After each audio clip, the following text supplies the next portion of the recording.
놀고 놀고 또 놀고 싶은 세 여자의 팟캐스트 놀고놀 2화를 시작합니다. 안녕하세요. 저는 진행을 맡고 있는 약콩이고요. 네, 저는 선인장이고요. 네, 보고 또 보고 보는 것이 좋은 김양치입니다. 와, 다시 할까? 다시 하지 말자. 네. 저희 지난화 생존물에 이어서 이번 화는 주제가 스페이스 오페라, 스케일이 남다른 우주전쟁입니다. 이번에도 주제 선정이 어떻게 됐는지 좀 이야기를 해드리자면 양치님이 꿈을 꾸셨어요. 제가 계시를 받았죠. 제가 꿈을 꿨는데 약콩님이 정말 9권짜리의 은하영 전설책을 들고 오면서 이걸 다 봐야 된단 말이야 막 이러면서 저한테 놀래가지고 이렇게 하는 꿈을 꾸고, 아, 다음 주제는 은하영 전설을 반드시 넣어야 되겠다. 이거는 신의 계시다 라고 생각하고 주제를 잡았습니다. 굉장히 정확한 꿈입니다. 제가 은하영 전설을 보다 말았거든요. 제가 추천을 한 적이 있었나요? 그때 양치님이 추천을 했는지는 모르겠고 어쨌거나 고등학교 때 저희 학교에 되게 뭔가 유행처럼 꼭 읽어야 하는 필수 교양서적 이런 느낌. 고등학교가 아니었나? 고등학교 때 읽지 않았습니까? 네, 저는 이따 얘기하려고 그랬는데 저는 수능 끝나고 봤어요. 아, 그렇구나. 그러면 고등학교 때 유행했는데 이분은 자기는 수능 점수가 중요하다. 니들은 그걸로 깔아라. 공부해야겠어요? 맞아. 그래서 이러면 내가 뭐가 되는 거지? 근데 저는 그 당시에 제가 애니메이션을 엄청 좋아했거든요. 그래서 일본 애니메이션을 또 되게 많이 좋아했었는데 은하영 전서도 애니메이션으로 만들어졌었잖아요. 그쵸.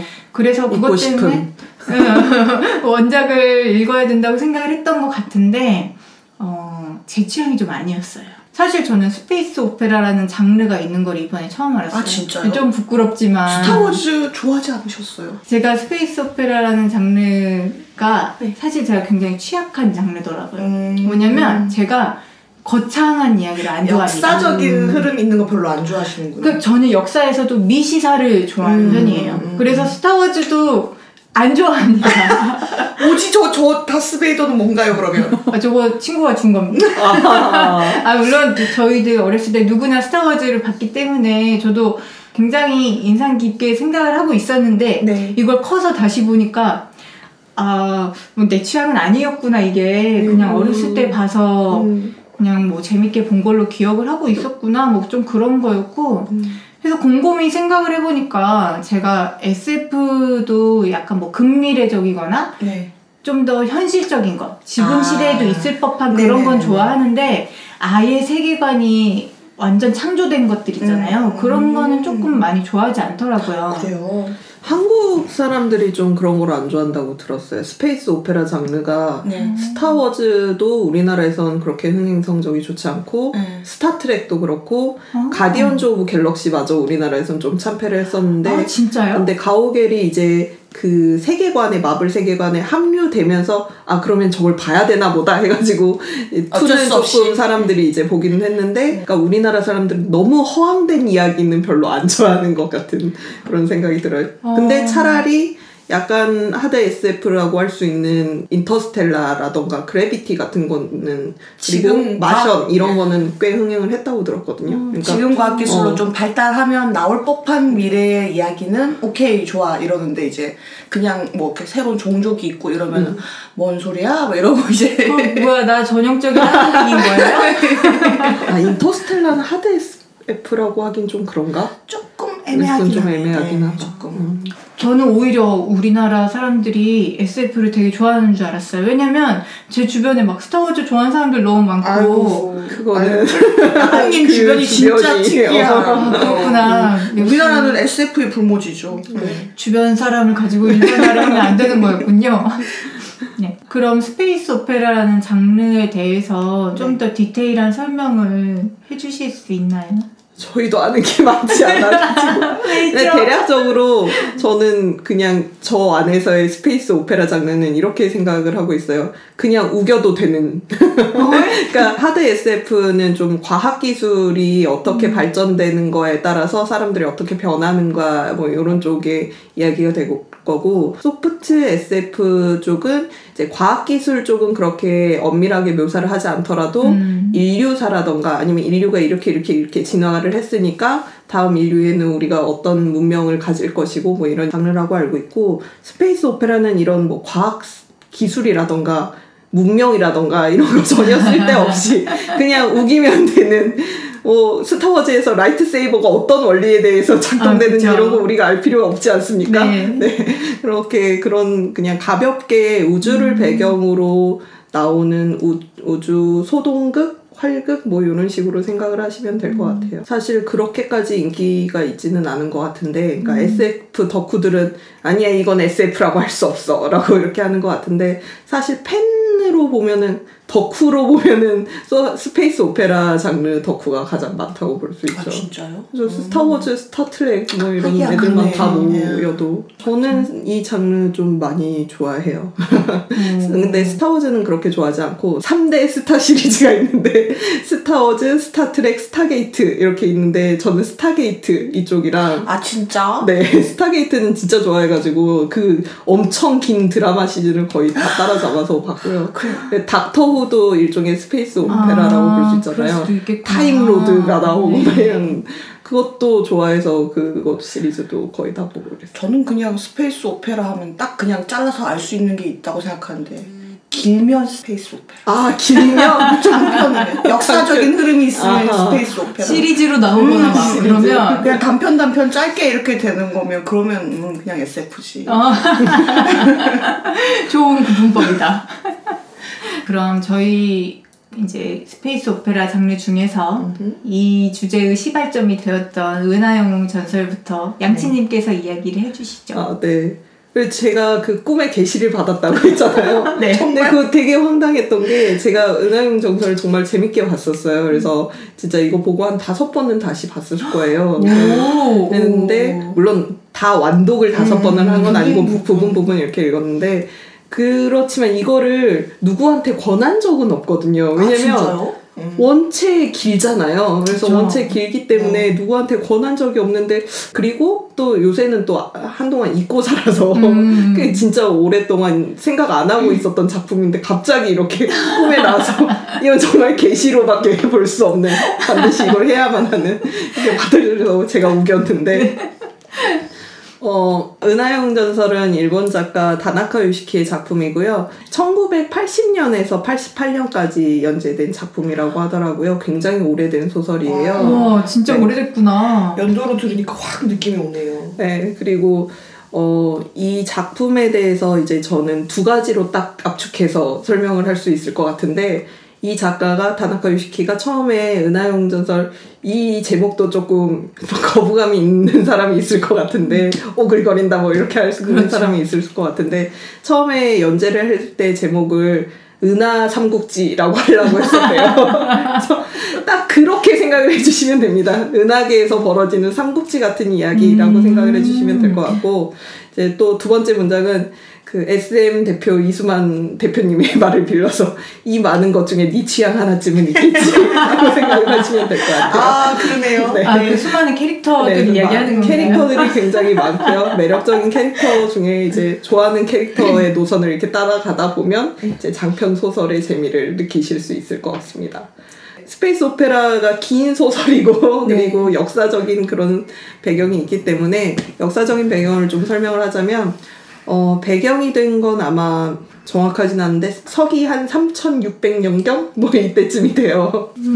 아득히 먼 미래입니다. 굉장히 먼 미래네요. 그래서 지구를 벗어나서 은하계로 이미 인류는 터전을 옮긴 상태고, 거기에서 똑같은 정부 정치를 이루어 가다가 독재자가 한 명 나오죠. 그래서 사람들은 다 똑같네요. 아무래도 이제 히틀러를 모델로 한 캐릭터가 아닐까 싶은데, 루돌프 대제라는 이런 독재자가 나와요. 근데 처음에는 이 사람이 너무 인기 있었던 군인이었던 거예요. 그래서 청렴결백한 군인으로서 부패한 정치를 싸그리 없겠다 해서 압도적인 선거로 국가 원수가 됐다가 어느 순간 이제 독재자로 이렇게 돌변하는 히틀러 같죠. 그래서 거기서도 실제로 루돌프 대제가 뭐 우성 유전자법 뭐 이런 걸 해가지고 막 열성인자들 처치하기도 하고 그러거든요. 그리고 독립이나 자유를 부르짖는 이런 불순 분자들 이런 애들도 처치하고 그래서 딱 히틀러를 모델로 한 그런 독재자가 나와서 은하 제국이라고 갑자기 바뀝니다. 그래서 은하 제국이 바뀌고 또 한 500년이 흘러서 이제 안 되겠다. 이런 전제 정치에서는 못 살겠다 싶어서 탈출한 사람들이 어느 항성계로 또 움직여와서 그 사람들이 이제 새로운 자유국가를 만들면서 거기가 이제 자유행성 동맹이라는 데가 생겨요. 그래서 은하 삼국지라고 했으니까 3개가 나와야 되죠. 그래서 자유행성 동맹과 이제 은하 제국이 있고 그 가운데 패잔이라는 자치령이라는 데가 있어요. 여기는 상업을 중시하고 굉장히 균형 잡는 거를 잘하고 거기가 되게 권모술수가 뛰어난 그런 대표가 있어가지고 막 책략 같은 걸 잘 세워요. 그래서 그런 세력 중에서 은하제국과 자유행성 동맹은 정치체제가 달라서 서로를 국가로도 인정을 하지 않고 뭐 반란군 뭐 이러면서 괴수 뭐 이러면서 이렇게 인정하지 않거든요. 정부를 서로. 그래서 적대관계. 네, 남과 북과 같이 적대관계에 그렇죠. 있는데 끝없는 소모전을 몇백 년 동안 하다가 스스로 은하제국 내에서도 이제 부패가 심해져 가고 자유행성 동맹도 부패가 심해져 가면서 이제 체제 안에서 붕괴가 조금 일어날 때쯤 양 진영에 뛰어난 인물들이 나옵니다. 그래서 은하제국의 라인하르트 폰 로잉그람이라는 캐릭터와 그리고 자유행성 동맹의 양 웰리라는 캐릭터가 있죠. 그래서 그 두 캐릭터가 각각 이제 군사적인 재능을 보이면서 서로 뭐 뒤치기도 하고 싸우기도 하고 뭐 이러면서 두 국가의 싸움과 두 캐릭터의 싸움을 보는 그런 재미가 있어요. 그럼 그 패잔 쪽에서도 그런 뛰어난 인물이 한 명 나오나요? 네, 패잔에는 조금 그 대표가 지구교도의 일원인데 우리의 모성 집으로 돌아가자라는 이런 종교예요. 그래서 종교구나. 약간 유태교를 캐리커처한 게 아닌가 싶은데 그래서 굉장히 겉모술수에 뛰어나다고 그랬잖아요. 그래서 은하 제국에서도 샤바샤바 해가지고 뭔가 안 좋은 일을 발생시키고 자유행성 동맹에 그 정말 부패한 정치인이 있어서 되게 부패 세력에 일조를 해서 어느 국가도 힘을 갖지 못하도록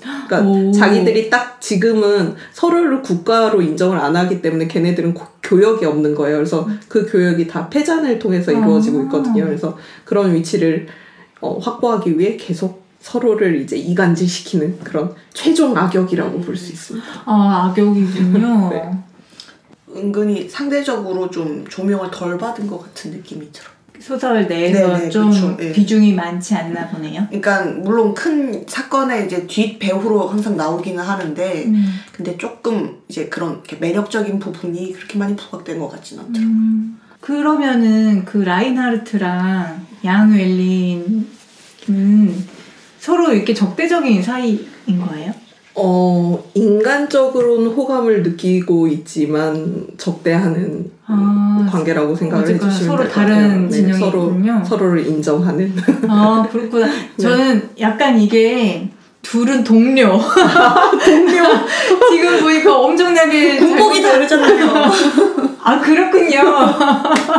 그래서 뭔가 나의 이미지로는 굉장히 친구지만 서로 다른 곳을 향해 가게 된 그런 느낌적인 느낌으로 있었어요. 서로 같이 있다가 이렇게 갈라진. 같이 자랐는데 서로 지향하는 바가 달라서 키르의 아이스랑 지금 섞인 것 같은데 약간 좀 느낌적 느낌이 저 혼자 상상한 거죠.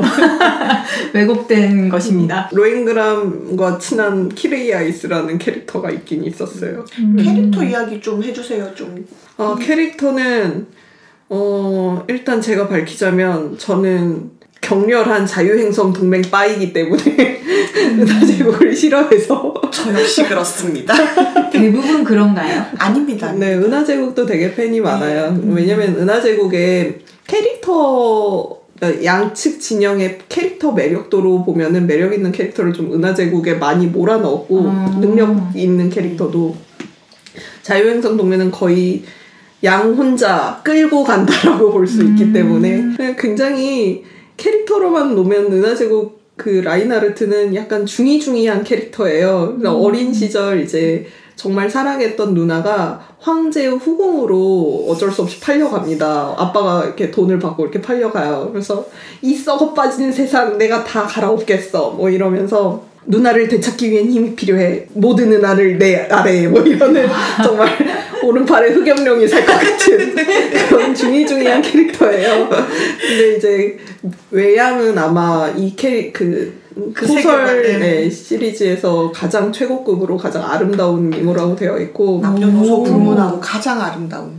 이제 양과 라인하르트를 비교하면 양은 사실 전시 시대가 아니었으면 그냥 평범한 대리로 그냥 아니면 과장까지 진급했다가 그냥 이렇게 은퇴할 그런 캐릭터가 됐을 것 같은데 라인하르트는 사실 평범한 세계에서도 어디서나 두각을 나타낼 것 같은 그러니까 모든 방면에 뛰어난 팔방미인이고 뭐 아름다운 이런 캐릭터고요. 양은 그에 반면에 소설 묘사에서도 적들이 아니 내가 저런 애한테 졌다고 막 이런 묘사가 있을기도 하고 냉정히 말했을 때 학자와 같은 인상을 준다라고 말을 할 수 있다 뭐 이렇게 외모도 굉장히 그냥 평범하고 뭐 동료로부터는 쟤는 머리 아래로는 전혀 쓸모가 없어 이런 캐릭터인데요. 이제 양에 대해서 조금 말씀을 드리면 역사학자가 되는 게 꿈이었었어요. 그래서 어떤 대학의 역사학과를 가려고 했었는데 그때 아버지가 사고로 돌아가시고 봤더니 집에 남는 게 빚하고 아빠가 굉장히 사업가셨거든요. 그래서 부유하게 산 줄 알았는데 그게 다 빚이었고 그리고 아빠가 취미로 모아들은 그 도자기들은 다 위조품이었고 그랬던 거예요. 그래서 어쩔 수 없이 가려던 역사학과는 돈이 없어서 못 가고 그러면 무료로 역사를 배울 수 있는 데가 어딜까라고 생각을 해서 그 사관학교에 사관학교는 이제 무료로 갈 수 있고 거기에 또 그 전쟁 역사를 배우면서 전체 역사를 또 인류 역사는 전쟁과 함께 시작되지 않았습니까? 그렇죠. 그래서 인류사를 배울 수 있겠다 하고 전쟁 역사과를 갑니다. 근데 운 나쁘게도 전쟁 역사과가 이제 사람 수가 없었던가? 네네. 그래가지고 없어져요, 중간에. 폐업되는 거죠. 네. 너는 근데 다른 과목들 성적은 안 좋은데 전략 성적은 좋으니까 전략과로 가라 해서 운 나쁘게 전략과로 가고요. 그때부터 인생이 꼬였다라고 이라는 말을 하는데, 그때부터 이제 원치 않는 군인이 돼서 어쩌다 보니까 전란의 시기고 그리고 마침 또 그쪽에 재능이 있는 해서 원하지 않는데 계속 전투를 나가고 본인 입으로는 빨리 은퇴하는 게 목표인 캐릭터입니다. 그러니까 약간 허술해 보이는 지금 생각해보면 약간 일본 만화에서 전형적인 남자 주인공 캐릭터라고 볼 수 있는데 평범해 보이지만 사실은 천재성을 감추고 있는 약간 아다치 미츠루 조금 그런 스타일 맞아요. 그렇구나. 헐랭이 스타일인데 사실 천재성을 가지고 있는 그런 중이중이한 캐릭터와 아다치 미츠루의 그런 청춘 캐릭터의 대결이라고 보시면 될 것 같습니다. 그렇다면 결론적으로 둘 중에 누구 한 명이 승자가 되나요? 그럼요. 그리고 약간 뭐 은하를 통일합니까? 그래서 은하의 영웅 전설입니까? 삼국지 끝이 어떻게 나는 것처럼 그거랑은 좀 다르죠. 좀 더 다르죠. 네. 삼국지는 결국에 승자가 엉뚱한 애가 와가지고 먹잖아요. 그래요? 스포일을 말해야 되나? 어차피 이 사람 안 볼 거야. 아니 근데 좀 보고 싶긴 한데 이게 9권 막 이러면 선뜻 손이 안 가기도 지금 하고. 카카오 페이지에 기다리면 무료로 떴어. 우와, 그러니까 조금씩 보세요. 조금씩 볼까요? 아닙니다. 사서 보셔야 합니다. 사실 제가 이거 은하영전설을 접하게 된 게 처음에 만화로 접했거든요. 애니메이션으로 먼저 봤어요. 아니 애니메이션이 아니라 만화책이 있었어요. 그래서 만화책을 보고 재밌는데 더 이상은 한국에서 출간이 안 됐네 라고 아쉬워하던 차에 소설이 있는 거예요. 그래서 소설을 쭉 보게 된 거였는데 저는 제일 처음에 애니로 봤거든요. 애니가 또 여러 개가 있어요. TV판이 있고 극장판이 있고 그런데 고등학교 때 같이 이제 만화 보러 다니던 친구가 있었어요. 근데 이제 모 종교단체에서 운영하는 문화회관에 거기서 이제 틀어준다는 거예요. 그래서 보러 가자 해서 제목이 너무 유치한 거예요. 은하 영웅 전설. 은하도 좀 그렇고 영웅도 그렇고 전설도 그래. 왜 이걸 내가 봐야 돼? 그러니까 네가 보라 그럴 때 나도 갔었잖아 해서 이제 어쩔 수 없이 갔었죠. 아 좋은 친구네. 그러네. 그 극장판인데 양웰리랑 라인하르트의 첫 전투가 나오는 그 부분 딱 극장판으로 잘라놓은 거거든요. 근데 그거는 그나마 좀 미모가 좀 괜찮은 캐릭터를 좀 성형을 좀 해놓은 상태. 하지만 제가 봤을 때는 이게 뭐지 뭐 이런 뭐 친구는 이미 이제 뻥 갖는 거야. 이제 완전 팬이기 때문에 막 너무 좋지 않니? 막 이러고 있는데 이딴 걸 나한테 보라고 하다니 하다가 이제 갑자기 어느 날 밤에 자는데 생각이 나는 거야. 와, 무섭다. 뭐지? 이게 왜 자꾸 제 생각이 이런 게 더 무서워. 그래서 저도 그 다음에 만화로 보고 나서 소설로 보고 이제 애니로도 보고 했는데 TV 애니는 진짜 장편이거든요. 그게 다 들어있는데 글로 잘 모르시는 분은 오히려 애니로 보면 더 편할 수도 있어요. 제 기억 속에 제가 고등학교 때 봤던 그 은하영웅 전설은 네네. 일단 문고판 같은 스타일이었고 표지가 까맣고 그거 맞나요? 그게 아직도 그대로 출판이 되고 있나요? 아니죠. 출판 바뀌었어요. 처음 저희가 옛날에 봤던 건 아마 을지문화사에서 나온 거고 그때 또 이름도 양이 아니고 얀웰리로 돼 있어서 맞아요. 출판사 계속 바꿔가면서 뭐 그 얀웰리로 이런 식으로 번역 잘못된 것도 고치고 뭐 호칭 잘못된 거 고치고 이런 식으로 번역은 아마 최근 게 가장 나은 걸로 알고 있고요. 뭐 아시다시피 만화 옛날 거 있었고 OVA 편으로 나왔었고 그리고 게임이 있습니다. 맞아요. 네, 그것도 해봤습니다. 저는 동생을 시켰습니다. 오, 두 분 다 그거를 게임 아바타로. 이식률은 어때요? 괜찮아요? 삼국지랑 조금 아니야. 삼국지보다는 싸우는 거에 초점이 있었죠. 전투에 초점. 그러니까 캐릭터는 그냥 그야말로 이제 뭐 요만한 컷으로만 딱딱딱 나오는 거의 그냥 함대 싸움이 주가 되는 그런 게임이에요. 그 소설에서 나오는 전략이 도대체 뭔지 모르겠다라고 하시는 분은 게임을 해보시면 조금은 더 전략이라고 하니까 이거 준비하면서 진짜 오랜만에 다시 조금 봤거든요. 그러니까 전략이나 전술 같은 게 남이 생각지도 못한 부분을 이렇게 걔가 알아서 이렇게 기발하게 이렇게 성공시키는 것이기 때문에 그때 당시 저 처음에 봤을 땐 진짜 천재들이다 막 이러면서 봤었는데 지금 와서 봤을 때는 조금 유치한 감도 있고 그러니까 너무 이 사람의 전략 전술을 빛내기 위해서 타인을 하향시키는 뭐 그런 묘사들도 있어가지고 조금 유치해 보일 수도 있기는 할 거예요. 근데 은하영웅 전설의 가장 큰 매력은 물론 다른 은하제국을 좋아하는 팬들은 동의하지 않겠지만 저는 양이라고 생각하기 때문에 양이 계속 그런 고민들을 하거든요. 청렴한 독재자와 그러니까 루돌프 같은 그런 사악한 독재자 말고 정말 뛰어난 청렴한 독재자와 부패한 민주주의 중에 무엇이 나을 것인가 막 이렇게 계속 끊임없이 고민을 하면서 본인은 이제 결론을 내려요. 그래도 부패한 민주주의가 낫다. 그러면서 사실 청렴한 독재자가 나온다 하더라도 그 후대도 똑같은 그런 게 계속 유지될 거라는 보장도 없을 뿐더러 가장 양이 경계하는 것은 청렴한 독재자의 문제점은 독재자라는 건 자기가 모든 걸 결정하고 판단하는 거잖아요. 민중에게 판단을 하고 책임을 질 기회를 박탈해 간다는 게 독재자의 그런 모든 성공 가치에 비해서 그것이 과가 더 크다 뭐 이런 식으로 묘사가 나오거든요. 그래서 무한도전 토토바에서 H.O.T 나오면서 많은 분들이 내 10대와 20대를 함께 했던 청춘 막 이러면서 되게 기뻐하시는 글들을 봤는데 저는 약간 그때 딱 수능 끝나고 제가 판타지와 SF에 빠졌던 때가 그때쯤이거든요. 그때 드래곤 라자도 처음 보고 은하영웅 전설도 처음 보고 그래서 이번에 다시 보면서 약간 저는 오히려 내 20대 뭐 이런 생각을 좀 했었어요. H.O.T 팬들이 무한도전을 보는 느낌으로 그런 느낌으로